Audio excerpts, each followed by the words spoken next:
Hello everyone, आज हम discuss करेंगे इंटरनेशनल ट्रेड में कंपैरेटिव एडवांटेज थ्योरी। इससे पहले हमने जो वीडियो लेक्चर डिलीवर करे हैं उसमें मैंने आपको बताया था मर्केंटिलिज्म थ्योरी के बारे में और एब्सोल्यूट कॉस्ट एडवांटेज थ्योरी के बारे में। आज हम उसी से रिलेटेड एक थ्योरी डिस्कस करने वाले हैं जो कि है comparative advantage theory, theory of international trade. ठीक है, इस थ्योरी में हम बात कर रहे हैं किसकी, पहले चलो इसकी ओवरव्यू, एक हिस्ट्री पढ़ लेते हैं क्या है। Comparative advantage theory is given by famous economist David Ricardo in his book principle of political economy and taxation. ठीक है, तो जो ये डेविड रिकार्डो हैं इन्होंने ये थ्योरी दी थी और इन्होंने ये थ्योरी अपनी जो एक बुक है उसमें इसको इंक्लूड किया, तो वो हम बात कर रहे हैं। ठीक है, तो इसका जो बुक का नेम है वो आप अच्छे से याद कर लीजिए, क्योंकि कभी कभी जब हम ये मेन पॉइंट्स लिख, तो जो बुक का नाम है वो है principle of political economy and taxation, जो कि 1817 की में दी गई। This theory is called comparative advantage theory. ठीक है, अब मैं सिंपली अगर इस थ्योरी के बारे में बताऊं तो इस थ्योरी में क्या कहा गया। इस थ्योरी में ये कहा गया कि अगर हम कोई दो गुड्स प्रोड्यूस कर रहे हैं, ठीक है, तो उसमें हम क्या कर रहे हैं, अगर हमारा स्पेशलाइजेशन किसी दो गुड्स में है तो हमें किसी एक का किसी एक को एडवांटेज देना है और दूसरे को एडवांटेज नहीं देना है। ठीक है, तो वो इस थ्योरी में बताया गया कि उसी के नाम पे इस थ्योरी का नाम रखा गया कंपैरेटिव एडवांटेज थ्योरी।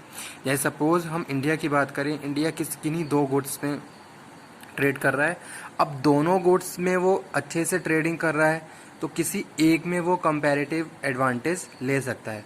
जैसे सपोज हम बात करते हैं किसी भी एक कंट्री की, तो वो कंट्री क्या है, एक के कंपैरेटिव में दूसरे गुड्स में एडवांटेज को गेन कर सकती है, तो वो इस थ्योरी में कहा गया। ठीक है, इस थ्योरी के कुछ अजम्पशंस थे वो हम डिस्कस कर लेते हैं। ठीक है, based on following assumptions theory of comparative cost is based on, यहाँ पे हम बात कर रहे हैं there are only two countries, दो कंट्री हैं and they produce two goods. ठीक है, तो वो क्या कर रही हैं, दो कंट्री का आपस में ट्रेड चल रहा है और वो दो गुड्स प्रोड्यूस कर रही हैं और उसको एक्सपोर्ट कर रही हैं। इस थ्योरी के हिसाब से ये अजम्पशन है, पहला अजम्पशन। तो सेकंड अजम्पशन है labour is the only factor of production. जबकि अगर हम बात करें इकोनॉमिक्स में तो फैक्टर ऑफ प्रोडक्शन बहुत सारे हैं। ठीक है, जैसे मैन, मशीन, मटेरियल, लेकिन यहाँ पे जो बताया गया है factor of production only labour को बताया गया है कि labour is the only factor of production according to this theory. Cost of production measured in terms of labour units. ठीक है, और जो कॉस्ट हम काउंट कर रहे हैं प्रोडक्शन की वो लेबर की यूनिट्स में ही काउंट कर रहे हैं only, just because of this कि labour is the only factor of production. Next one assumption is all units of labour are homogeneous. Similar हैं, जो जितने भी यूनिट ऑफ लेबर हैं सारी क्या है, होमोजीनियस है, सिमिलर नेचर, सिमिलर करेक्टरिस्टिक्स में है। ठीक है, ये एक नेक्स्ट अजम्पशन है। उसके बाद लिखा हुआ है production is subject to law of constant return. ठीक है, तो production is subject to law of constant return. Production की बात कर रहे हैं एज अ इकोनॉमी, जैसे कि हमने पढ़ा है। Factor of production are perfectly mobile with country. ठीक है, तो जो फैक्टर ऑफ प्रोडक्शन है जो कि लेबर है, मोबाइल यानी कि उसकी मोबिलिटी क्या है कंट्री में अच्छी है।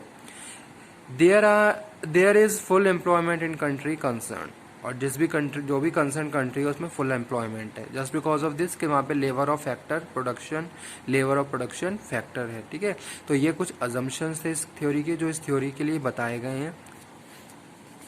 अब इस थ्योरी का जो मेन कॉन्सेप्ट है वो डिस्कस कर लेते हैं।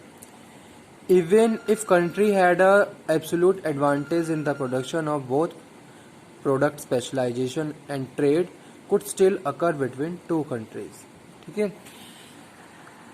Comparative advantage focus on relatively productivity difference, whereas absolute cost advantage looks at the absolute productivity. ठीक है, अब इस थ्योरी के हिसाब से जो पहला पॉइंट है वो है even if country had the absolute advantage in the production of the both product specialization and trade could still occur between two countries.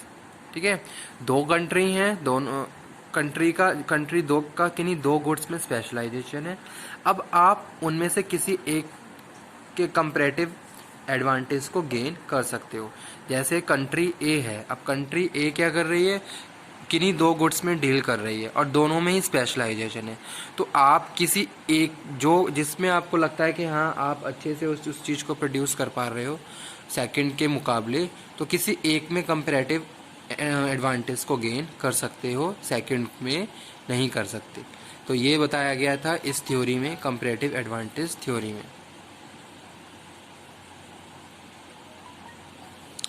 Comparative advantage focus on relatively productivity difference whereas absolute advantage looks at the absolute productivity। ठीक है, इससे पहले जो हमने theory पढ़ी थी absolute cost advantage theory, उसमें हम कॉस्ट के बारे में बात कर रहे थे। प्रीवियस थ्योरी में हमने पढ़ा था एब्सोल्यूट कॉस्ट एडवांटेज थ्योरी में कि अगर एक कंट्री है, उस कंट्री में कोई एक गुड्स का स्पेशलाइजेशन है, ठीक है, लेकिन सेम उसी गुड्स का दूसरी कंट्री में क्या है, डिसएडवांटेज है, उसे वो उसको अच्छे से प्रोड्यूस नहीं कर पा रही है, तो ये कंट्री के लिए कॉस्ट एडवांटेज रहेगा। ठीक है, ये सपोज इंडिया है, इंडिया में अब टी का प्रोडक्शन अगर हम बात करें तो, या फिर हम बात करें किसी और ऐसे स्पेशलाइज्ड गुड्स का जो इंडिया अच्छे से प्रोड्यूस कर पा रही है, लेकिन सेम यही गुड्स किसी दूसरी कंट्री में प्रोडक्शन में क्या है, डिसएडवांटेज गेन कर रही है, तो उस केस में इंडिया को यहाँ पे एब्सोल्यूट कॉस्ट एडवांटेज रहेगा। ये थ्योरी दी थी किसमें, एडम स्मिथ ने।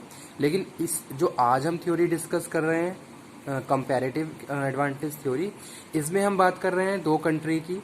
दोनों कंट्री का क्या है, किन्हीं दो गुड्स में स्पेशलाइजेशन है, जहां एक कंट्री एडवांटेज गेन कर रही है और दूसरी कंट्री डिसएडवांटेज गेन कर रही है। तो ये कॉन्सेप्ट है इस थ्योरी का कि यहाँ पे हम बात कर रहे हैं किन्हीं दो कंट्री, किन्हीं दो गुड्स की, जहाँ एक कंट्री तो एडवांटेज गेन कर रही है प्रोडक्शन में और एक कंट्री डिसएडवांटेज गेन कर रही है प्रोडक्शन में। अब इस थ्योरी में जो मेन अजम्पशन है उसको हम दोबारा से डिस्कस कर लेते हैं।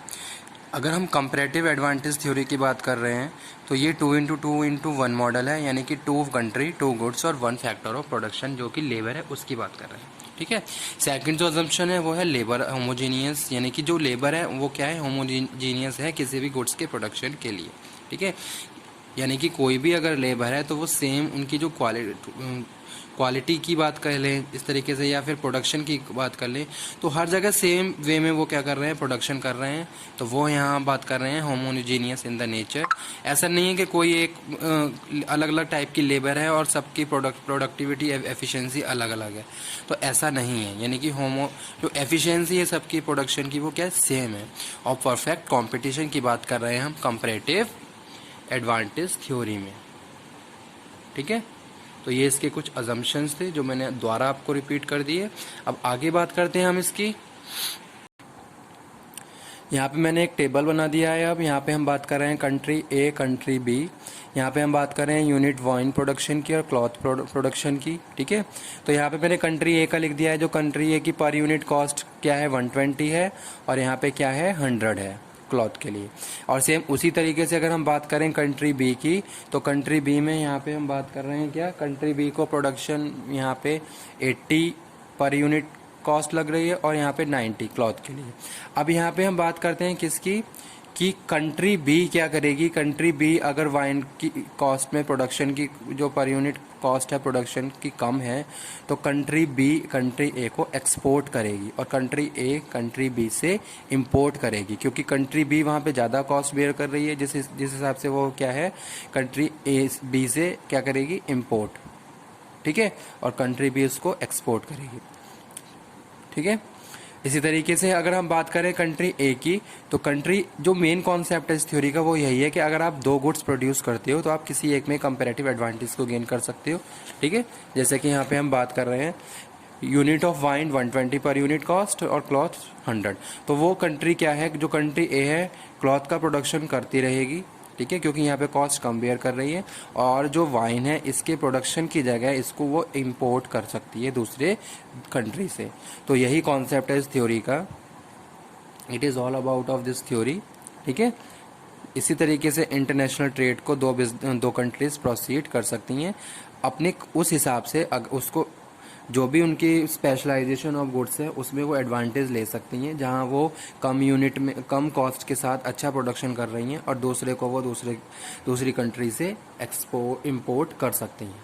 ठीक है।